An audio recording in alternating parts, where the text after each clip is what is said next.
Je vous salue Marie, pleine de grâce, le Seigneur est avec vous. Vous êtes bénie entre toutes les femmes, et Jésus, le fruit de vos entrailles, est béni. Sainte Marie, Mère de Dieu, priez pour nous, pauvres pécheurs, maintenant et à l'heure de notre mort. Amen. gloire au Père et au Fils et au Saint-Esprit, Comme il était au commencement, maintenant et toujours, et dans les siècles des siècles. Amen. au nom du Père et du Fils et du Saint-Esprit. Amen. Le Seigneur soit avec vous. Avec votre esprit. Comme je vous le disais, l'évangile commenté ce matin, le chapitre 13 de l'évangile selon saint Matthieu, était donc une introduction aux vérités que nous voulons partager, que nous continuons à partager sur la divine volonté à partir du livre du ciel, les écrits de la servante de Dieu, Louise Picaretta. Je pense que vous voyez, nous sommes à la page 10. Le tome 14. Nous continuons, non, ce que nous avons commencé. Je ne fais pas une autre introduction, mais nous continuons. Tome 14, octobre 6 octobre donc, 1922. Louise a écrit ceci. Je lui ai dit, est-ce possible qu'après tant de siècles de vie de l'Église, qui a fait sortir un si grand nombre de saints, et beaucoup d'entre eux ont étonné le ciel et la terre par leurs vertus et les merveilles qu'ils ont opérées, n'est-il tout opéré dans le divin vouloir, de manière à former ce plan dont tu parles? Est-ce possible? Tu m'attendais, moi, la plus inhabile, la plus mauvaise, la plus cativelle et la plus ignorante pour faire cela? Ça semble incroyable. Et Jésus dit ceci, écoute ma fille, écoute ma fille. Ma sagesse possède de moyens et de chemins que l'homme ignore. Et il est obligé de baisser son front et de l'adorer en silence, muet. Et il n'appartient pas à l'homme de me dicter des lois. Il n'appartient pas à l'homme de me dicter des lois. De me dire qui je dois choisir ou quel est le temps approprié que ma bonté dispose. Il n'appartient pas à l'homme de me dicter des lois, ni de me dire qui je dois choisir. Voyez, la vie de Dieu, les pensées de Dieu ne sont pas les nôtres. C'est pour cela qu'on a parlé de son origine modeste, humble et modeste. Parce que notre intelligence est facilement orientée vers ce qui se voit, vers ce qui attire. Mais Dieu voit de l'intérieur, voit l'intérieur. Nous voyons les apparences. La tendance du vouloir humain, de la volonté humaine, c'est de chercher à orienter même Dieu. De chercher à orienter même Dieu. Et quand, c'est très important, ce que je vous ai partagé ici, quand on parlait avec Alexandre hier sur le ronde, c'est très important. Si on ne fait pas attention, même dans nos prières, nous avons souvent tendance à dicter à Dieu ce qu'il doit faire pour nous. C'est pour cela que prier dans la divine volonté, c'est s'abandonner à la volonté divine. Jésus nous le démontre à Gethsémani. Père, si tu veux, éloigne de moi cette coupe. Mais la prière de Jésus ne finit pas là. Mais, non pas la mienne, mais que ta volonté soit faite. Ça, c'est la prière dans la divine volonté. Même quand on prie, on ne cherche pas sa propre consolation. La prière doit être toujours la recherche sans limite de la volonté de Dieu, de l'accomplissement de son règne, de l'accomplissement de sa volonté sur la terre comme au ciel. Donc, il faut faire attention parce que même dans la prière, les démons peuvent vous enseigner de dicter à Dieu ce que veut la volonté humaine. Pendant que Jésus nous dit, il n'appartient pas à l'homme de me dicter des lois ou de me dire ce que je dois faire. D'ailleurs, continue le Seigneur, je devais d'abord former les saints qui devaient me ressembler et copier mon humanité de la manière la plus parfaite. Autant que cela leur était possible, et cela, je l'ai déjà fait. Maintenant, ma bonté veut aller encore plus loin et veut attendre le plus grand excès d'amour, excusez-moi. Et c'est pourquoi je veux que les créatures entrent dans mon humanité et qu'elles copient ce que l'âme de mon humanité faisait dans la divine volonté. Je vous ai dit, non? Vivre dans la divine volonté, c'est à chaque instant chercher à savoir devant telle situation, devant telle chose, si c'était Jésus, comment il le ferait? Oui, vous voulez dire? Oui, parce qu'en fait, il y a plein de dévotions où on demande des grâces particulières. On connaît, par exemple, Marie qui défait les nœuds, enfin, toutes ces choses-là. Donc maintenant, dans la divine volonté, ça n'existe plus, ça. L'essentiel, c'est de mettre la volonté de Dieu au centre de notre prière. Si la volonté de Dieu est que vous obteniez les miracles que vous cherchez, nous disons fiat. Jésus a exprimé son désir dans la prière. Ce que Jésus a fait à Gethsémani, c'est vraiment le modèle parfait de la prière dans la divine volonté. Dieu nous a donné la permission de lui demander quoi que ce soit. Mais cherchez toujours que ça soit dans la volonté de Dieu. Cherchez d'abord le royaume et sa justice, et le reste vous sera donné. N'ayez pas peur, petit troupeau, car votre Père a jugé bon de vous donner le royaume. C'est ça ce que nous devons chercher d'abord, le règne de Dieu. Parce que dans le règne de Dieu, nous avons tout. Même nos petites intentions de chaque jour, nos besoins de chaque jour, dans le royaume divin, nous les trouvons. C'est ce que disait Alexandre hier soir quand il expliquait sur la prière des rondes. Ça va?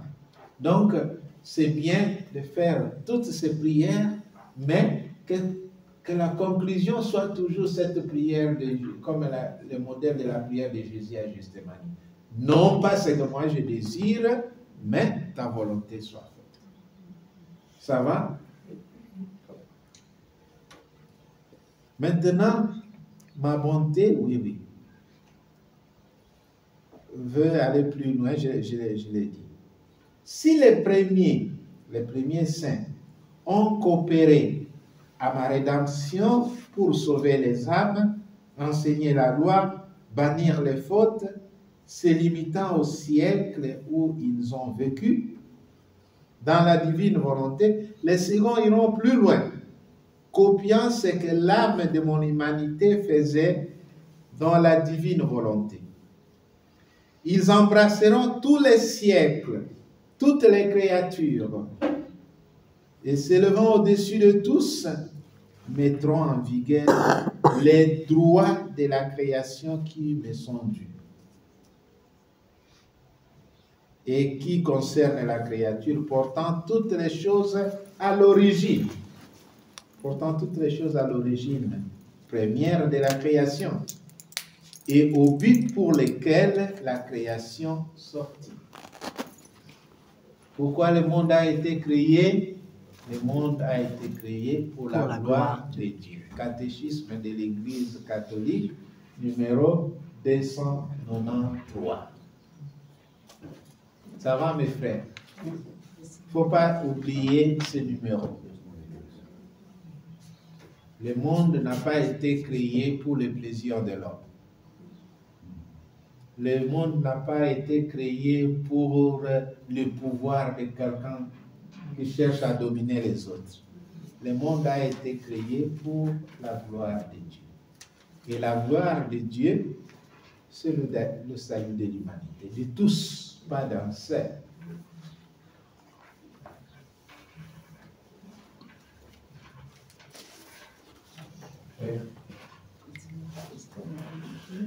Le dernier paragraphe que vous avez lu. Pardon? Le dernier paragraphe. Oui. Que vous avez lu, la seule chose que je comprends, c'est la fin. Le but pour lequel la création sortit que vous venez de rappeler. Sinon, le reste, ça me paraît tellement... Je ne comprends pas du tout. Le dernier paragraphe. Je ne comprends pas du tout. Ça, les secondes iront de l'urgence. Ah. Je comprends ce que l'âme de l'humanité. Ils embrasseront tous les siècles, toutes les créatures, s'élevant au-dessus de tout, se mettre en vigueur et oui. La création de Dieu.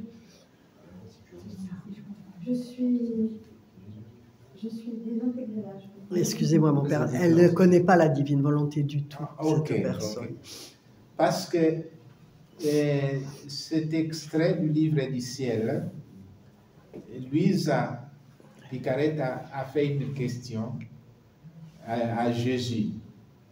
Comment c'est possible, depuis tous les temps, tu n'as pas fait ces choses, tu attendais seulement moi, la pauvre et l'ignorante, et ainsi de suite. Alors Jésus essaye de lui expliquer la grandeur de la vie dans la divine volonté. En fait, je l'ai dit aussi avant le matin, la vie dans la divine volonté, je l'ai dit aussi tout à l'heure, c'est de chercher à être une reproduction de l'humanité très sainte de Jésus. Chercher devant chaque situation de la vie, être un autre Jésus-Christ.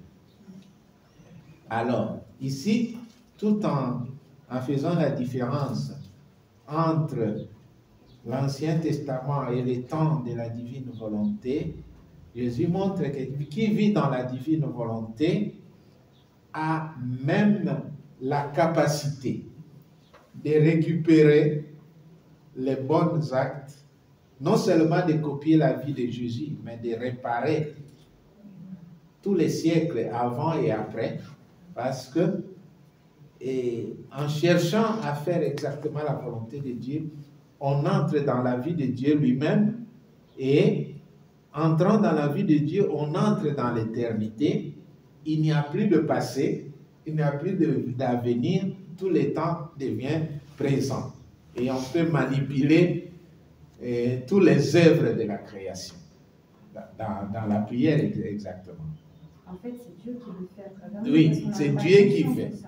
C'est Dieu qui fait. C'est pour cela qu'on insiste sur, même nos prières, ça doit être chercher la volonté de Dieu. Parce que pour Dieu, il n'y a pas de passé, il n'y a pas de futur, tout le temps est un instant. C'est ce qui se passe aussi, par exemple, pour la messe. Parfois, nous faisons célébrer les messes pour les défunts.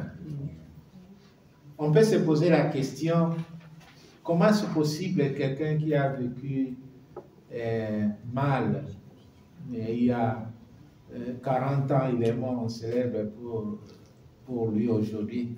à quoi ça sert? C'est un mystère. Nous vivons dans les temps. Mais la messe, c'est une œuvre divine. La messe, c'est l'éternité. Quand nous célébrons une messe aujourd'hui pour un défunt, cette messe-là, ça entre dans le circuit de l'éternité de Dieu. Donc cette messe, même si nous la célébrons aujourd'hui, 35 ans après la mort de quelqu'un, cette messe arrive à l'autel de Dieu avant la mort de cette personne et ça repart. C'est ça la divine volonté.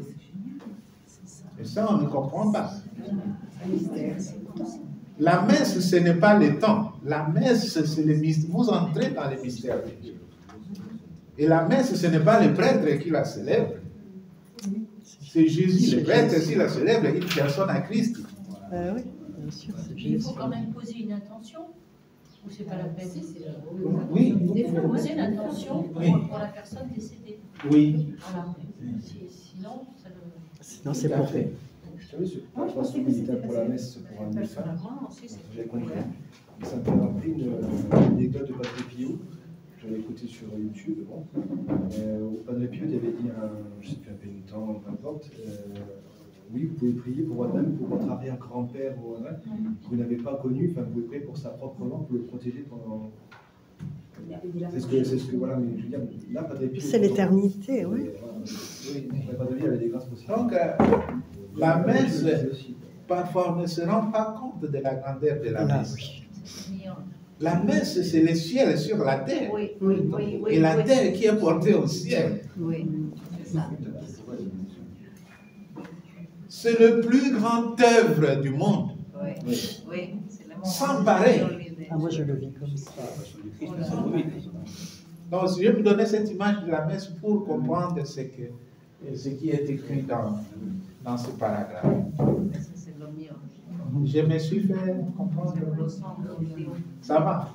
Mais là, les premiers, c'est les saints d'avant et les seconds, c'est les saints La vie dans la divine de la divine volonté. D'un de côté, la divine volonté. oui, la vie normale, et de l'autre côté, Voilà. c'est qui.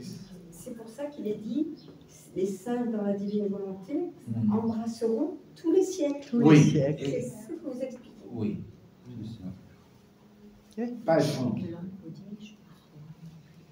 Tout, tu peux tout prendre, tout On peut continuer. réactualiser. C'est ça là. Et souvent, quand on prie dans la divine volonté, on dit toujours pour nous et pour tous.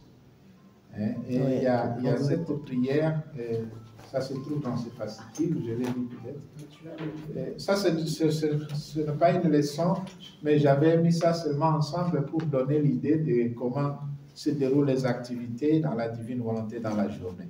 Donc, quand vous envoie ces fascicules, vous allez voir, j'ai fait des schémas comme ça. Merci, mon Père. Qu'est-ce que je disais là? Et donc, quand il y a cette prière qui dit « Jésus, je t'aime pour moi et pour tous dans ta divine volonté. Jésus, je te répare pour moi et pour tous dans ta divine volonté. » Donc, c'est ce que nous avons dit aussi avant sur le pain qui reste. Dieu nous enseigne à nous considérer pas d'uniques, mais à reconnaître que nous sommes fils de Dieu, mais nous ne sommes pas seulement nous, il y a aussi les autres. Quand nous recevons des grâces, des bénédictions, même des biens matériels, ce n'est pas seulement pour nous, mais aussi pour ceux qui en ont besoin. Quand nous prions, nous ne prions pas seulement pour nous, mais les pays qui sont en guerre ne peuvent pas prier pour le bien des uns et des autres. Vous n'allez pas demander vous n'allez pas penser, je dis, moi je peux leur demander, mais vous n'allez pas penser qu'Israël puisse prier pour la paix à la base de Gaza ou avec les Palestines ou avec les Hamas. Mais qui vit dans la divine volonté dépasse les limites tribales et géographiques. Il se trouve dans la géographie de Dieu, dans la tribu des enfants de Dieu, c'est tout.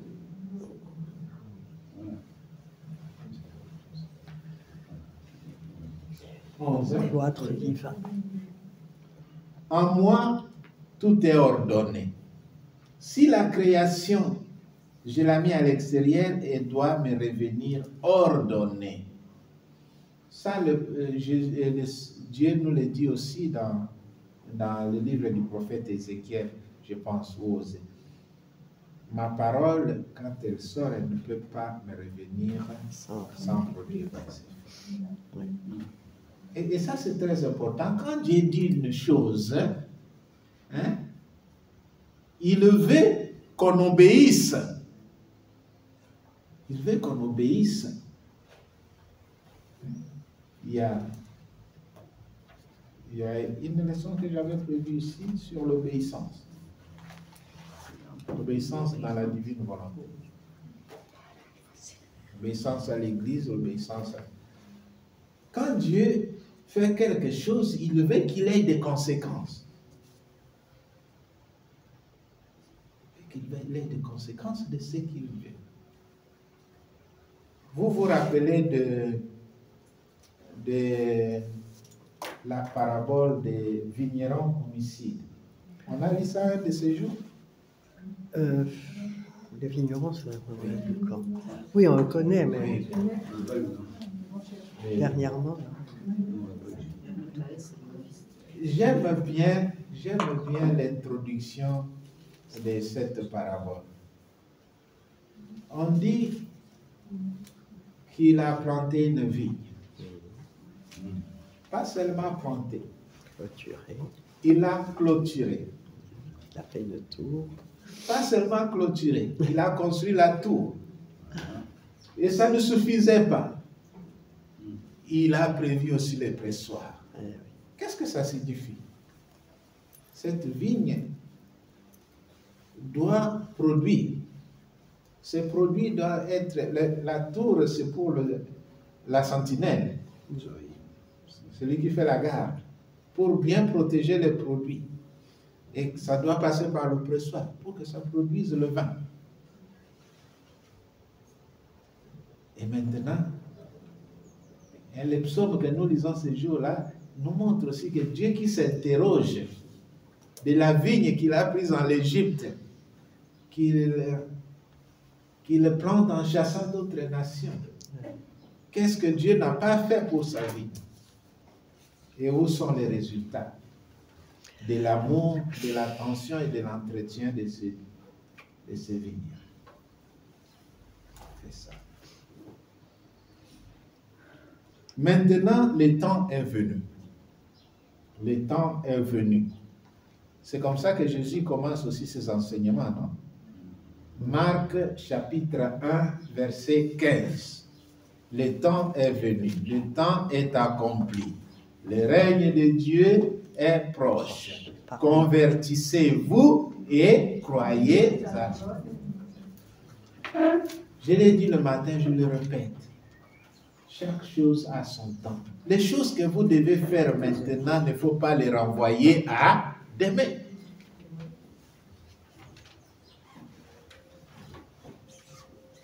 Les péchés que vous devez confesser maintenant, il ne faut pas les renvoyer à plus tard. Le temps est accompli de la conversion, il ne faut pas attendre. Chacun de nous connaît ses limites. La vie dans la divine volonté, c'est aussi se faire violence. Faire violence aux propres vices.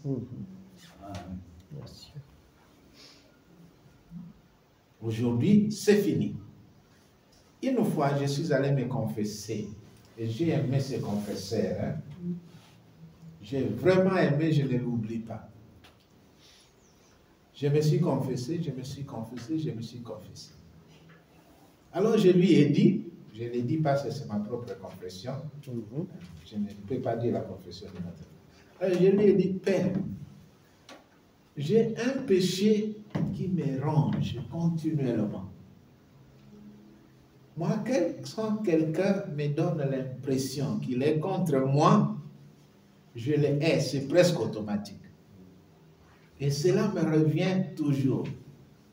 À cela s'ajoute ma curiosité de savoir tout ce qui se passe autour de moi, et ça m'amène toujours à découvrir des choses qui font engendrer des attitudes de péché en moi, et ça c'est toute ma vie. Et je lui ai dit, quand j'étais jeune, j'avais le désir de devenir prêtre, et avec ce désir de grandir dans la sainteté, mais plus j'avance, je me rends compte que je recule. Alors il me regarde, il dit, aujourd'hui, c'est fini. Il a fait comme ça. Aujourd'hui, c'est fini. Il dit, ou bien tu es un homme, ou bien tu es une femme. Il faut avoir le courage à un certain moment de la vie de dire, c'est fini. Je laisse ça, j'ai choisi telle vie et je continue. Et c'est ça. J'ai aimé son courage et je le remercie.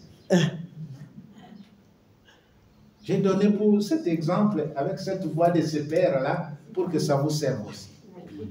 À un certain moment de la vie, un bon chrétien doit dire basta, comme on dit en italien. Ça suffit. Et encore. Vous dites aussi basta. Mais mon père, ce qui me déplaît, c'est qu'il vous a dit tu es un homme ou une femme. Parce que moi aussi, je suis capable de dire ça. Mais c'est vrai que c'est le côté mâle et le côté femelle de l'être humain. Donc, il reprochait mon manque de décision, non? Mais oui. Donc, je suis indécis dans la vie spirituelle. À un certain moment, il faut se décider. Il dit, maintenant, c'est fini. Maintenant, c'est fini. Je connais un cousin qui buvait trop même. Alors, les enfants, son épouse lui faisait des remarques, regarde, change. Alors, chaque fois, il disait, maintenant, je change. Vous ne me verrez plus. Mais... Alors, qu'est-ce qu'il faisait? Au début, quand on lui reprochait, il buvait en chambre, puis à la fin, il était ivre. Il a changé de système, non? Quand tout le monde est là, il est pieux. Et puis, quand les gens sont distraits, il va quelque part. Le malheur, c'est que quand on est ivre, qu'on doit rentrer à la maison. Donc, la conversion que Dieu nous demande, ce n'est pas de changer les lieux où nous allons commettre des péchés, ou des manières de commettre des péchés, mais un changement radical. Maintenant, le temps est venu. Si chacun peut dire ça, c'est fini. Le monde sera transformé. Ah, ça c'est sûr.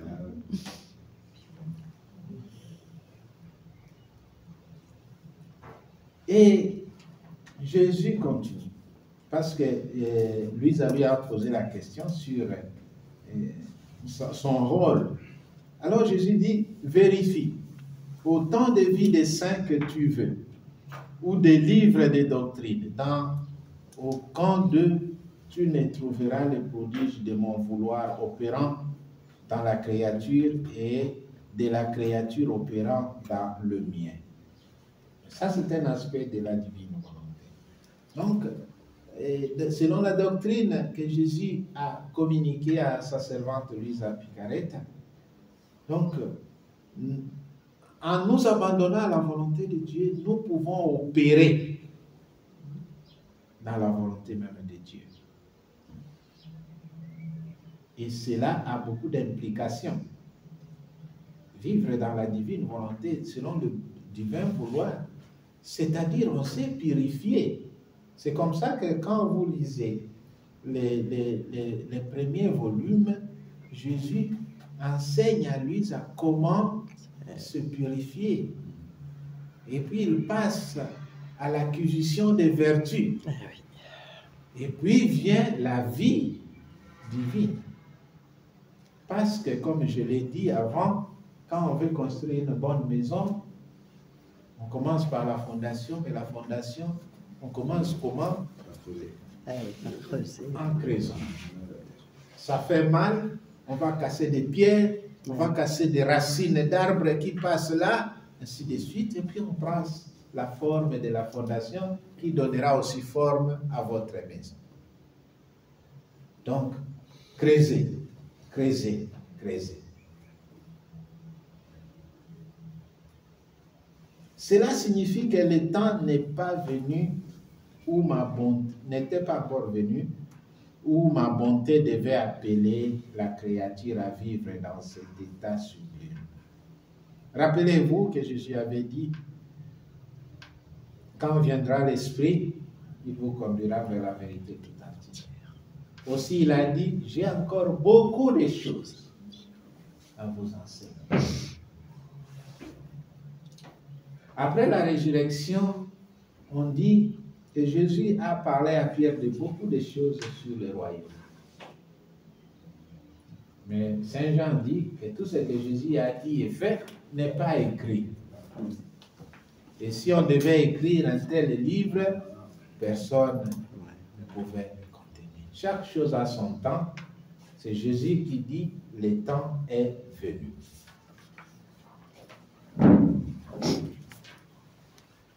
Ma fille, le troisième fiat, mon fiat voluntas tua, quand on parle de fiat voluntas tua, vous comprenez, non? C'est quoi exactement? C'est la parole de notre Père. C'est le cœur de la prière de notre Père. Que ta volonté soit faite sur la terre comme au ciel. Donc, Jésus a mis cette parole au cœur de la prière qu'il nous a enseignée pour nous dire que nous aussi, dans nos prières, on doit chercher toujours l'accomplissement de la volonté de Dieu.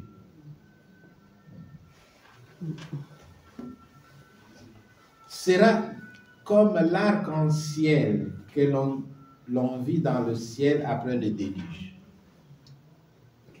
Et qui, comme iris de paix, assurait les hommes que le déluge avait cessé. Il en sera de même pour le troisième fiat.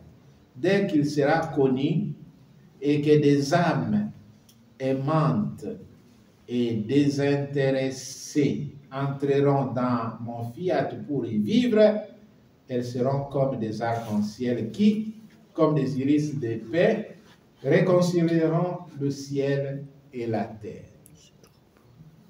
Nous avons dit, je pensais à un certain moment que vous allez me poser la question sur ça. Un des critères du royaume était le lien intime entre les réalités terrestres et les réalités célestes du royaume. Vous vous rappelez? Liaison, oui. Qu'est-ce que ça signifie? La terre, c'est une préparation du ciel. La terre, c'est la base de l'échelle, l'escalier qui nous porte au ciel. Au ciel, notre vie au ciel sera la conséquence de ce que nous aurons vécu sur la terre. Mais oui, il faut le savoir ça. Rappelez-vous, dans une autre parabole sur le royaume des cieux, là nous avons lu Matthieu 13, mais après 12 chapitres vient Matthieu 25, où Jésus parle encore du royaume et il parle du jugement dernier. Et qu'est-ce qu'il va dire? Quand on va passer le jugement, j'étais nu, tu m'avais vêtu. J'étais malade, tu m'avais visité. J'avais soif, tu m'avais boire. Donc, ton ciel sera la conséquence de ce que tu auras été sur la terre. Cette vie terrestre est la propédétique de la vie que nous attendons, pour la vie qui nous attend.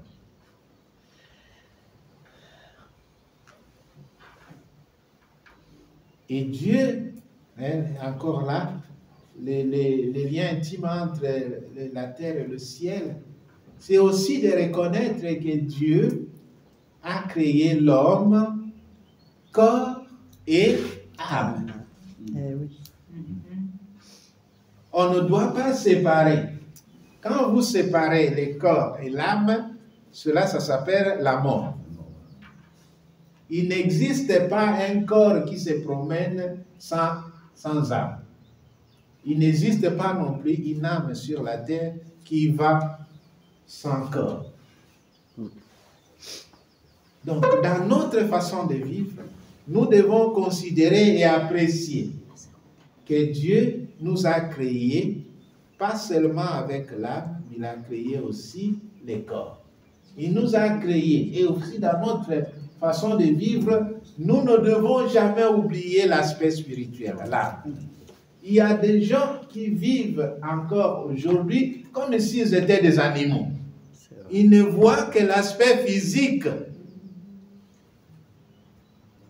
Ils ne voient que l'aspect physique de la vie humaine. Mais il y a aussi l'aspect spirituel. Mais il ne faut pas non plus penser seulement que tu es spirituel et tu n'as pas de corps.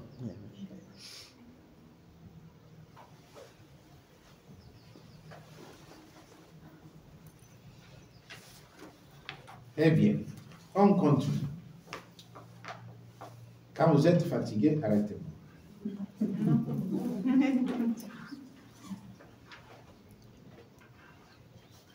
Je vous ai dit ce matin que le titre de notre leçon et notre partage était l'Évangile du royaume ou le royaume de la divine volonté.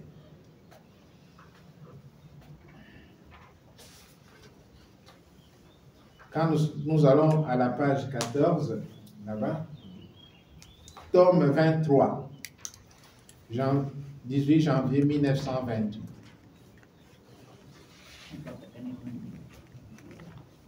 Après quoi j'ai pensé, à quoi vont servir ces écrits sur la divine volonté? Et mon suprême et unique bien, Jésus, bougeant à mon intérieur, m'a dit, ma fille, toutes mes œuvres se donnent la main. Et tel est le signe qu'elles sont des œuvres à moi. Toutes mes œuvres se donnent la main. Toutes mes œuvres se donnent la main. Donc, même nous, dans l'Église, nous devons éviter de nous faire la guerre entre nous. Oui. Si nous sommes conscients que nous travaillons pour une même cause, donnons-nous la main. Une œuvre qui est œuvre de Dieu donne la main à l'autre œuvre de Dieu. Pas de contradiction.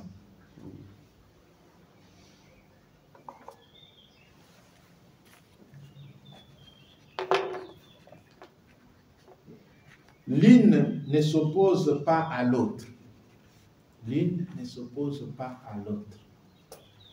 Et vous pensez que ce soit normal que quelqu'un qui parle de la divine volonté puisse parler mal d'un autre qui parle de la divine volonté? Ça, ce ne vient pas de Dieu. Apprenons à nous apprécier les uns les autres.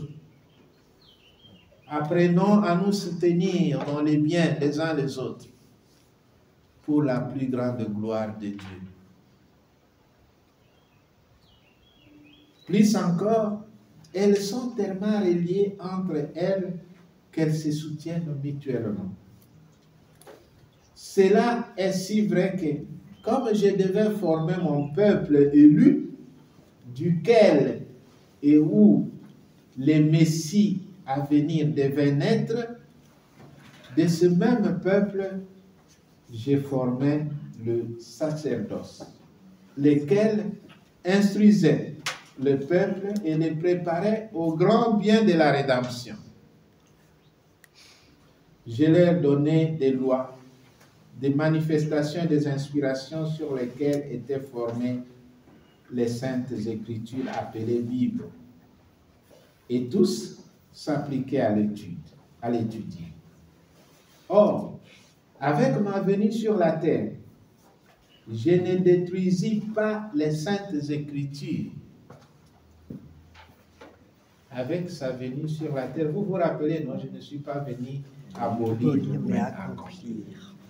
C'est pour cela que moi, quand je commence une récollection ou une catéchèse, je commence toujours par faire lire une page ou un chapitre de l'Évangile, de l'Écriture sainte, comme on l'a fait ce matin. Certainement, on pouvait se poser des questions, mais il est en train d'expliquer la Bible que nous connaissons, on n'entend pas qu'il parle du livre du ciel. Parce que ce que nous lisons, vivons dans la divine volonté, c'est l'accomplissement. Et toutes ces œuvres se donnent la main, ils se contredisent. Non, au contraire. N'allez pas dire aux gens, maintenant ne lisez plus la Bible, maintenant ne faites plus ceci. Non, toutes mes œuvres se donnent la main. Ça va, mes frères et sœurs?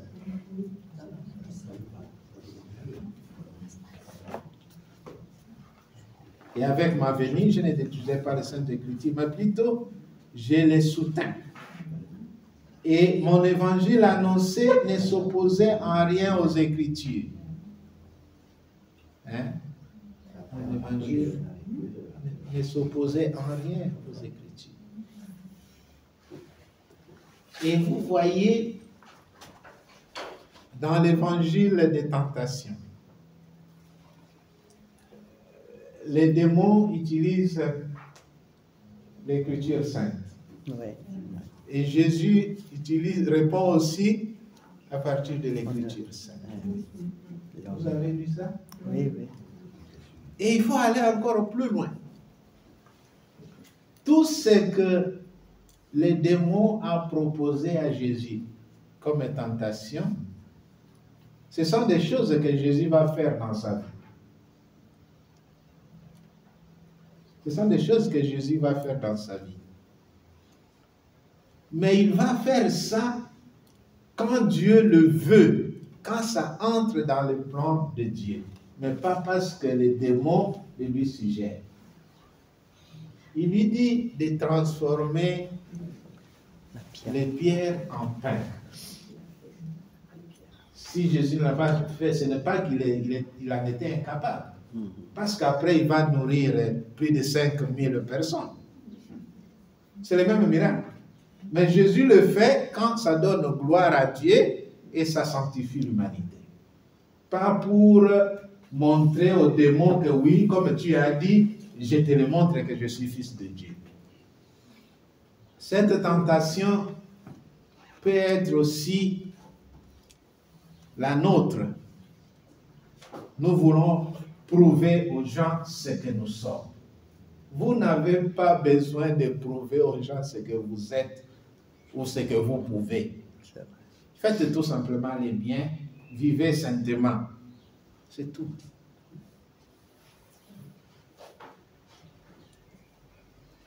Il va demander à Jésus de se jeter du haut du temple. Mais ce miracle, entre se jeter et tomber, et le miracle que Jésus va faire le jour de l'ascension, qu'est-ce qui est plus grand? Donc il demandait à Jésus des choses que Jésus peut faire, mais Jésus ne le fait pas à la demande du démon, mais il le fait parce que le temps est accompli de manifester le royaume de Dieu.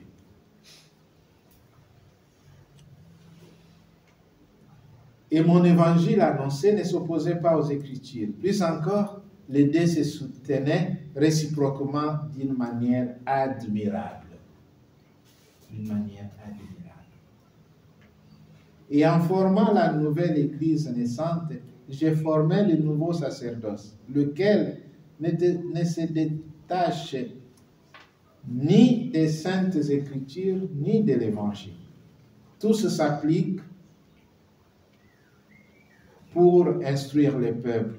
Et si quelqu'un ne voulait pas puiser à cette source bienfaisante, on peut dire qu'il ne m'appartient pas, parce qu'elles sont la base de mon Église et la vie même par laquelle les peuples sont formés. Or, ce que je manifeste sur ma volonté divine, que tu écris, peut être appelé, et voilà, nous sommes arrivés, ce que je manifeste sur ma volonté divine et que tu écris peut être appelé l'évangile du royaume de la divine volonté. Tome 23, 18 janvier 1928. Rien ne s'oppose aux Saintes Écritures, ni à l'évangile que j'annonçais. Même dans la lettre de la doctrine de la foi, on a dit que dans les écrits de l'Église, il n'y a rien qui est contraire à la doctrine. C'est pourquoi je permets et j'appelle les prêtres,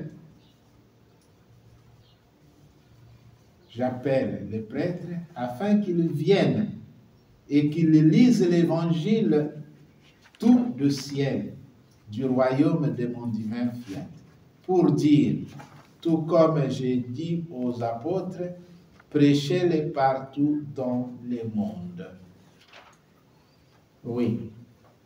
Un autre aspect de la vie dans la divine volonté auquel nous devons être tous attentifs, et c'est que dans le monde se multiplient de plus en plus des groupes de la divine volonté. Ouais. C'est un bien et nous prions que le monde entier soit rempli de ces connaissances. Mais il y a aussi parfois, en certains lieux, la tendance à exclure l'autorité du prêtre. Il y a aussi cette grande tentation où quelqu'un veut être un gourou, un petit pape de la divine volonté, oubliant l'hiérarchie de l'Église. Si vous êtes dans ces rangs-là, vous êtes perdu. Je l'ai dit sans mâcher les mots. C'est sûr. Mes œuvres se donnent, la main se soutient. Ou quelqu'un de la divine volonté qui va faire des leçons à son curé. Non, nous dans la divine volonté, on prie comme ça. On fait comme ça. Alors. La divine volonté n'est pas un parti politique. C'est la vie chrétienne qui continue. C'est la vie de la perfection. Comme Louisa, qui vit dans la divine volonté, doit toujours se sentir de plus en plus fille et fils de l'Église. Ce n'est pas qu'on crée des rivalités avec la paroisse, avec... Non. Surtout pas. Ça va, mes frères? Vous m'entendez? C'est très important, très important. Comment? Merci. Merci d'être là.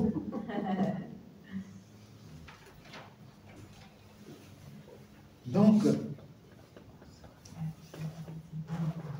le rappel de la créature à l'ordre, à son poste. En français, on dit comment? Oui, à sa place. À sa place. Ordre et chacun à sa place. En ordre et chacun à sa place. Ça va? Il ne faut pas oublier que dans l'Église, le rôle de la prédication et de diriger la communauté est confié au prêtre. Et basta. Il ne faut pas l'oublier. Il ne faut pas l'oublier. Il ne faut pas faire comme on a vu ou on a entendu quelque part. On appelle les prêtres seulement comme un symbole pour se faire de la confiance des gens, mais on les considère pas. Mon Dieu. Non. Le prêtre est prêtre. Et pour le prêtre, on dit même sacerdoce in aeternum. Et c'est vrai. Selon l'ordre du roi Melchisédek. Melchisédek. C'est un sacrement, hein, institué par le Seigneur. Hein? Oui. Saint José-Marie, le fondateur de l'Opus Dei, et quand il parlait du sacerdoce, il disait toujours les très saints sacrements de l'ordre. Les très saints sacrements de l'ordre. C'est trop. Ces sacrements qui a reçu de Dieu le pouvoir de transformer le pain au corps et au sang du Fils de Dieu. Ce sacrement qui a reçu de Dieu le premier don que Jésus a donné aux apôtres après la résurrection. Recevez l'Esprit Saint. Les péchés que vous allez pardonner seront pardonnés. Donc, la vie dans la divine volonté, c'est aussi avoir cette dévotion filiale envers. Vous voulez dire quelque chose? Simplement, je veux m'appuyer sur Saint François d'Assise, qui trouvait tellement grand ce sacerdoce qu'il n'a jamais voulu se sentir digne de le recevoir lui-même. Saint François d'Assise. Merci. Merci. Alors, une question. Quel conseil vous donneriez à un catholique, je dirais basique, de base, qui connaît un peu les écrits du livre du ciel et qui, je dirais, qui meurt d'envie d'en parler aux prêtres, sans rentrer dans de l'orgueil personnel, que ce soit vraiment comme de l'annonce, de lui dire, voilà, le troisième fiat, il est là, il est présent. Parce qu'il faut quand même l'annoncer, il faut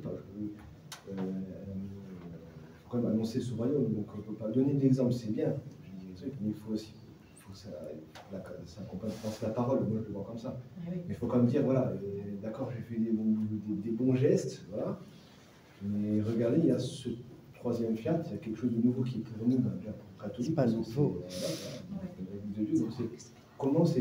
Quel conseil vous donneriez à un catholique de base qui connaît à peu près voilà, ça, qui sait que c'est très grand et qui ne peut pas s'empêcher de ne pas en parler au bon prêtre, à un diacre, peu importe. Hein, Très bien. Vous voyez, mais il faut quand même parler, sinon on ne peut pas savoir. Certains ne savent même pas qu'il y a des prêtres, ne savent même pas qu'il y a ça. Donc, bon, il faut, moi, j'encourage voilà. les fidèles qui vont partager avec leurs prêtres des vérités sur la divine volonté. Je vous ai parlé de mon exemple. Oui, voilà. Une femme entre dans les trains, pas besoin d'insister, sans vergogne et plein de courage. Tu es prêtre? Oui. Tu sais prier dans la divine volonté? Il dit non. Elle a donné les vies. Elle a disparu. Elle a fait sa mission. Et cet acte qu'elle avait posé dans les trains en novembre, le fête de Christ de roi 2018, c'est ça qui m'a amené ici. Elle-même ne sait pas combien de récollections de catéchèses j'ai données sur la divine volonté que j'ai connues à partir de ces deux questions et l'unique acte de me donner un livre. Donc, quand vous pouvez partager avec vos amis, avec vos connaissances prêtres, faites-le. Si vous avez la possibilité d'acheter des livres à partager, faites-le. Mais seulement, comme je l'ai dit aussi, être patient. Et être patient. Sans pression. Sans pression. Vous avez fait travaille, le reste, c'est l'Esprit Saint. Mais je vous encourage, et j'ai pris pour ceux qui travaillent pour la diffusion de la divine volonté. Ok. Voilà à quoi vont servir les nombreuses choses que j'ai t'ai manifestées. Les nombreuses vérités surprenantes, les promesses de nombreux biens que je dois donner aux enfants du Fiat Voluntas Tuum. Ce sera l'évangile, la base, la source. D'abord, mettez toujours en tête que Jésus nous a dit précédemment que son évangile ne s'oppose pas aux vérités de la divine volonté. Ce qui révèle ne s'oppose pas à l'écriture sainte. Ça va? Ce sera l'évangile, la base, la source inépuisable où tous puiseront la vie céleste. Il y a quelqu'un, j'ai entendu quelqu'un raconter à un autre, quelqu'un tel m'a dit que depuis que j'ai rencontré ces écrits, ma vie a changé. Quelqu'un disait, je dis ici. Oui. Il y a beaucoup de personnes qui ont changé leur vie et qui sont revenues à l'église après avoir lu ces livres. Vous voyez que vraiment là, tous les œuvres de Dieu se soutiennent. Moi, je connais 3 personnes qui avaient abandonné l'église, qui sont revenus à l'église, sont devenus de très bons chrétiens, de très bons catholiques, à partir des écrits de Luisa Picaretta. Donc, ces écrits ne vous éloignent pas de la vie de l'Église. J'ai pensé à moi-même, un autre aspect. J'ai pensé à moi-même à la grande question des écrits sur la divine volonté qui était à Messina. À Messine, c'est une ville de Sicile.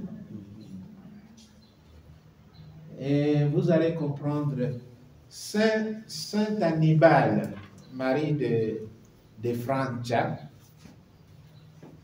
était de Sicile. Ah, c'est un Sicile. Oui.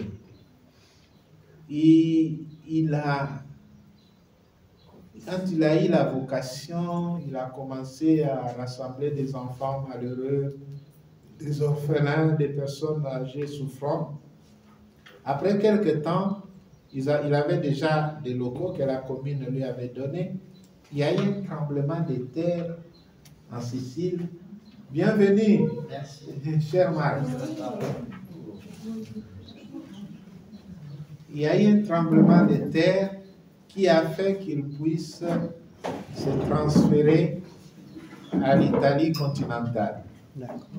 C'est comme ça qu'il va se trouver dans la Puglie, la région de Puglia, et là où vivait aussi Padre Pio. Padre Pio. Luisa. Alors maintenant, quand on parle de Messine, ici vous allez comprendre. Et j'ai pensé à moi-même à la grande question des écrits sur la divine volonté qui était à Messine, apportée là par la bienheureuse mémoire du révérend Père Di Francia. Donc, il était venu en Italie continentale, dans la Puglia, et c'est là qu'il était directeur spirituel de la servante de Dieu Luisa Picaretta. Mais en rentrant à Messine, il était parti aussi avec des écrits de la divine. Alors, c'est comme si il y avait une inquiétude, non? Dans la personne, dans l'âme de Luisa. Il dit, voilà, comme ces écrits se sont éloignés, sont allés là-bas. Alors, Jésus répond. C'est Luisa lui-même qui dit ça. Et ça montre aussi son humilité. Hein. Elle écrit en manifestant aussi les faiblesses spirituelles qu'elle avait. Elle en a fait. Et ça, c'est un signe de sainteté. Elle en a fait beaucoup. Nous, on aime écrire de bonnes choses sur nous-mêmes, non?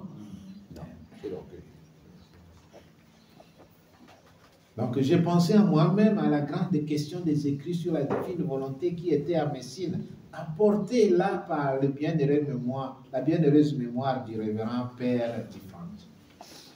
Alors Jésus répond, tu t'inquiètes à cause de cela. Moi, je me réjouis en voyant l'intérêt que prennent les prêtres pour ces écrits qui formeront le royaume de ma volonté. Vous vous rappelez dans l'Évangile, un jour, Jean, Saint Jean, apôtre, vient dire à Jésus, nous avons vu un homme chasser les démons en ton nom. Il n'est pas des nôtres. Nous l'avons empêché parce qu'il n'est pas de notre groupe. Vous sentez? Dans cet extrait que nous venons de lire ici, on voit la différence entre la volonté humaine de Louisa et la volonté divine de Jésus. Aussi, comme dans cet extrait de l'Évangile, des gens qui non seulement accusent la personne qui chasse des démons au nom de Jésus, comme si cette personne avait fait un mal, mais il parle aussi de son autorité, de l'autorité qu'il s'est octroyée lui-même de stopper quelqu'un au nom de Dieu. Nous le lui avons empêché parce qu'il n'est pas de notre groupe. La réponse de Jésus, vous la connaissez, non? Celui qui me paraît contre nous. Ne l'empêchez pas. Ne l'empêchez pas. Ne l'empêchez pas. Je reviens encore à tous les œuvres de Dieu se soutiennent. Moi, parfois, ça me fait mal d'entendre, on le voit aussi de l'autre côté, les gens qui défendent la même cause, comme la divine volonté, qui se critiquent. Tel parle mal de tel. Oh là là. Aux gens, ne l'empêchez pas. Qu'est-ce que nous cherchons? Notre bonne réputation? Notre grandeur? Nous cherchons tout simplement que la volonté de Dieu soit faite sur la terre comme au ciel. C'est tout. Comme du temps de Jésus qui est venu annoncer le royaume de Dieu. Si quelqu'un chasse les démons au nom de la venue du royaume de Dieu, ne l'empêchez pas. Ne l'empêchez pas. Nous ne sommes pas dans un champ de bataille. Nous sommes dans l'école de la sainteté. Dans l'école de la vie divine. Où toutes ces œuvres se donnent la main. Ne se contredisent pas. Voilà la vie dans la divine volonté.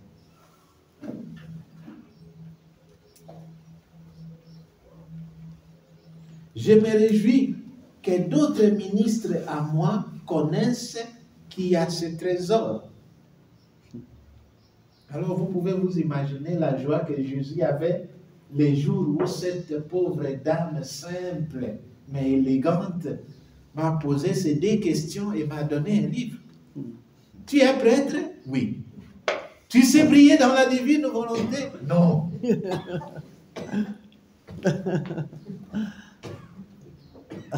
Et je ne l'oublie jamais. Impressionnant. Donc, cet exemple vous encourage. Continuez à poser la question aux gens. Tu es prêtre? En fait, c'était ma mère. C'était la mère qui vous a dans le train. Ok. Oui. Donc, c'est très bien. Donc, il faut le faire. Quand vous avez l'occasion, il y a un prêtre, un ami prêtre, non? il est plus âgé, il doit être plus âgé que moi, même dans les sacerdoces. Mais on parle bien, on se considère comme des frères. Alors, chaque fois, quand on se rencontre, vous savez la première question qu'elle me pose. Ça peut vous intriguer. Tu sais prier. Non, non. Mais demande, tu t'es confessé? Tu t'es confessé? Tu t'es déjà confessé?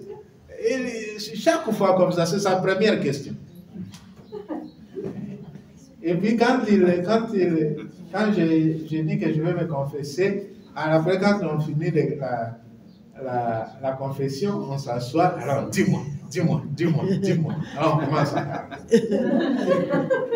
Oui. Et une fois, je lui ai posé la question, mais pourquoi tu me demandes toujours ça? Tu as appris que j'ai beaucoup de péchés ou quoi?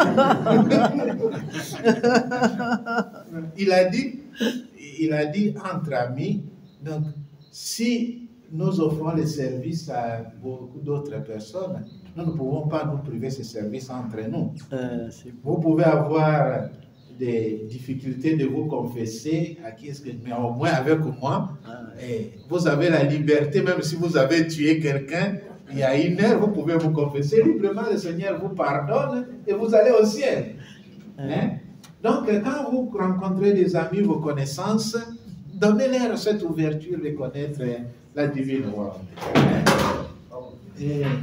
Saint Jean et Saint Pierre disaient à ces mendiants du temple, nous n'avons ni or, ni argent, mais ce que nous avons, nous vous le donnons. Nous aussi, nous pouvons dire au monde de notre temps, nous n'avons ni or, ni argent. Ce que nous avons, la parole de la divine volonté, l'évangile du règne, nous vous l'apportons. Ça va, mes frères? Oui. Comment? Merci. Faisons une pause. On a fait 1 heure de discours. Oui, merci.